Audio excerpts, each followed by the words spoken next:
Et participant à cet atelier, Monsieur le directeur, représentant du directeur général de la planification des politiques économiques du ministère de l'économie, du plan et de la coopération, représenté par Monsieur Maïdem, Mesdames et Messieurs les représentants des partenaires techniques et financiers ici présents, Mesdames et Messieurs les représentants des ministères sectoriels, Mesdames et Messieurs les représentants des organisations de la société civile, Mesdames et Messieurs, à vos rangs et grades, l'honneur m'échoit de vous accueillir à cet atelier de lancement du processus de formulation du rapport parallèle de la société civile à la revue nationale volontaire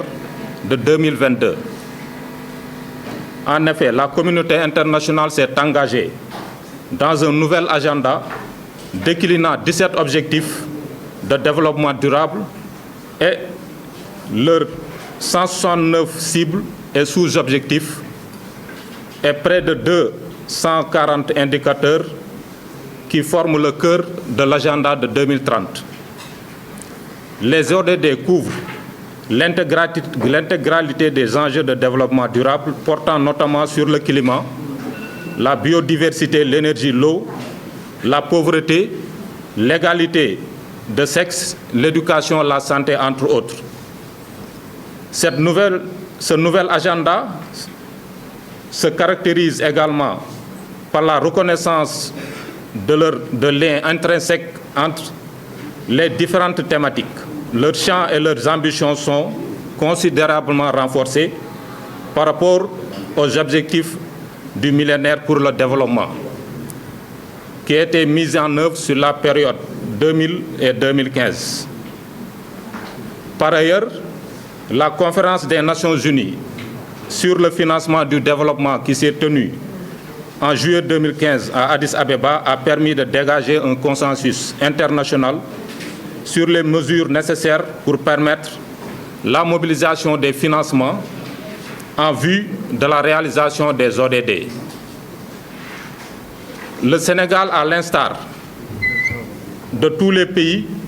doit mettre en œuvre l'intégralité de l'agenda et rendre compte annuellement du progrès réalisé. Au plan international, le suivi de l'agenda 2030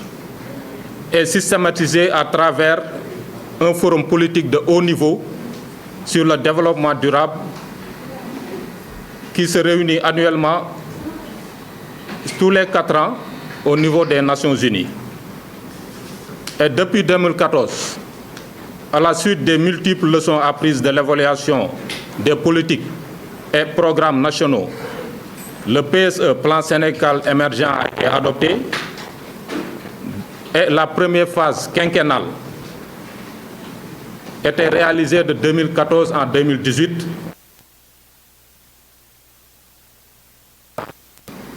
qui est le plan d'action prioritaire ajusté, accéléré, qui est en cours.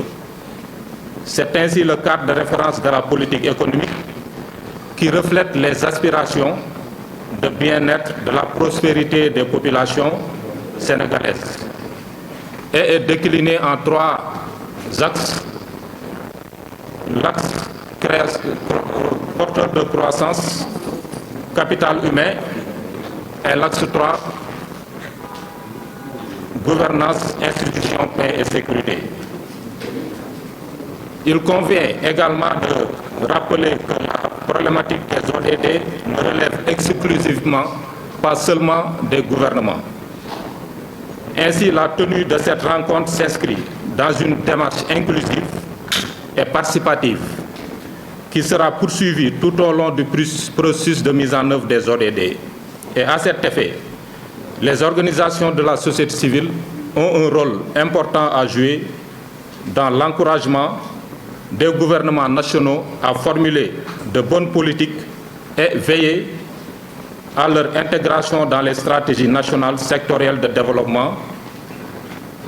ainsi que la territorialisation des politiques, tout comme des ODD. En effet, le rapport d'évaluation des Nations Unies réalisé en 2020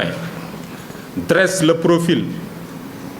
des réformes politiques pro-ODD mises en œuvre par les États membres de la CEDEAO. Et dans ce rapport, il estime que les réformes politiques entreprises dans les pays de la CEDEAO, que la Commission nationale des acteurs de la société civile s'est engagée dans ce processus de formulation de ce rapport afin de donner une œil critique à l'état de mise en œuvre de ces ODD au Sénégal. Et ce rapport aussi qui sera intégré dans le rapport national volontaire que le gouvernement du Sénégal va présenter lors du forum de haut niveau qui se tiendra au mois de juillet à New York, contribuera à l'amélioration des mécanismes et principes de bonne gouvernance dans le cadre de la mise en œuvre des politiques économiques et sociales au Sénégal.